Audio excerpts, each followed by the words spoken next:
Hi everyone, welcome back to my channel. So today I've got a really fun DIY home decor project. I'm doing an IKEA hack, and I love the idea of doing IKEA hacks. I find IKEA furniture is very affordable, but it can look sometimes a little bit basic. So I love the idea of taking a simple piece of furniture and really customizing it to make it your own. Showing you guys how I customized this awesome sideboard from the IKEA VITTSJÖ series.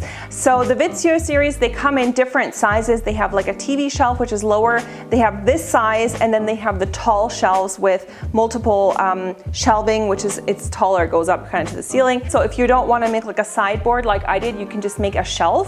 So I would definitely recommend to check out that series. But I found it kind of looks very boring. Like it's this black metal with these kind of dark brown, fake wooden looking shelves. So I decided to customize it and put in my own shelves in this used wood look, and I think this has totally upgraded this shelving unit. Like it's just like a total glow up for the VITTSJÖ.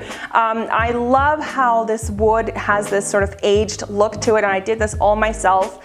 It's very simple to do. All you need are a few supplies from the hardware store. I'm going to show you how to make this. I think it just looks so cool. Like it just gives a whole new look and feel to the place.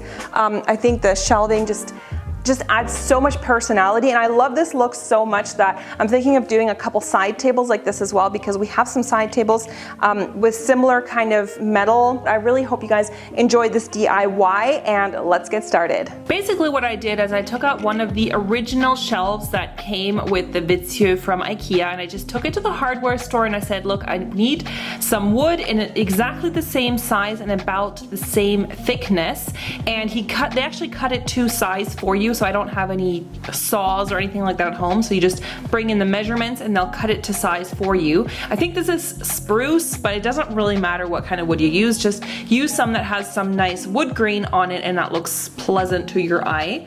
And then what you're gonna have to do is sand it down a bit. Now this is completely unfinished wood, but sometimes the pores of the wood kind of close up, so just get some sanding paper. This is the 180 grade, and I just sanded that down lightly, just nothing crazy, just a little bit. It opens up the pores again and smooths it out a little bit so that it's ready for the next step, which is going to be painting. And now you want to stain the wood. So I used a dark brown stain. This is supposed to look like a nut tree of some sort. Make sure you always stir paint, because that will help to incorporate all the ingredients and stuff so that it comes out evenly and smooth. And you can use a primer. I think maybe next time I will use a primer so that's a little bit more even, but honestly it doesn't really matter for this because we're going for that used, aged look anyway.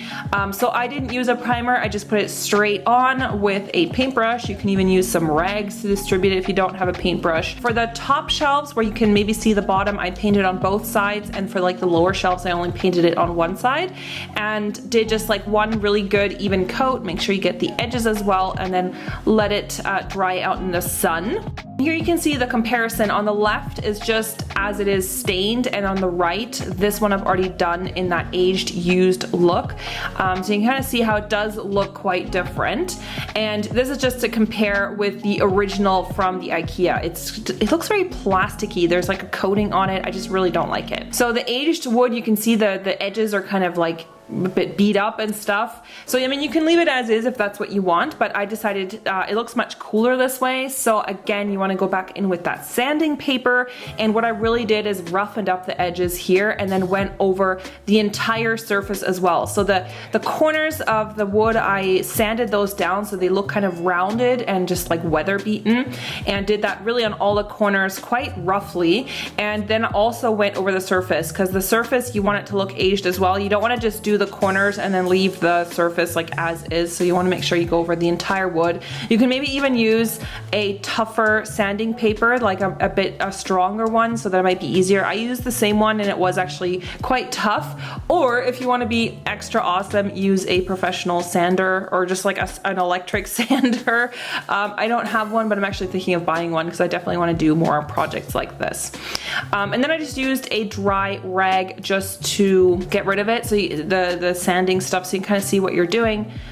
So if you like the look, you can just stop, or you can do more, whatever you want.